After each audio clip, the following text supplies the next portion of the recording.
சுரைக்காய் சுண்டல் கறி. இதை நாங்கள் சுண்டல் கறின்னு சொல்லுவாங்க, ஒரு சிலர் புளிக்கறின்னு சொல்லுவாங்க. நீங்கள் இந்த டிஷ்ஷை என்னென்னு சொல்லுவீங்கன்னு எனக்கு கமெண்ட் பாக்ஸில் கமெண்ட் பண்ணுங்கள். ஓகே, இந்த டிஷ் எப்படி பண்ணலான்னு பார்க்கலாங்க. சுரைக்காயை க்யூப் சைஸில் கட் பண்ணிக்கோங்க. இப்போ ஒரு கடாயில் ஆயில் ஊற்றி அதில் கொஞ்சம் கடுகு, கொஞ்சம் சோம்பு, கொஞ்சம் வெந்தயம் போட்டு நல்லா பொரிய விட்டுருங்க. எல்லாம் நல்லா பொரிஞ்ச உடனே ஒரு கைப்பிடி பெரிய வெங்காயம், ஒரு தக்காளி, ஒரு பச்சை மிளகாய் போட்டு நல்லா வதக்கிடுங்க. இப்போது ஒரு நெல்லிக்காய் சைஸ் அளவுக்கு புளியை தனியாக ஊற வச்சுக்கோங்க. வெங்காயம் நல்லா வதங்கினவுடனே சுரைக்காயை ஆட் பண்ணி நல்லா வதக்கிடுங்க.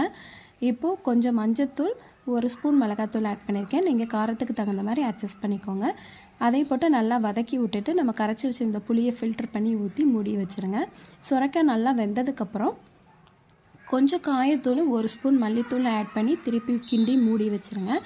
தண்ணி கொஞ்சம் நல்லா வற்றணும். அந்த புளி தண்ணி கொஞ்சம் நல்லா வற்றினா நல்லாயிருக்கும். நல்லா வற்றினதுக்கப்புறம் கடைசியாக மல்லி இலை போட்டுருங்க. இறக்க போகிறப்போ கொஞ்சோண்டு நாட்டு சர்க்கரை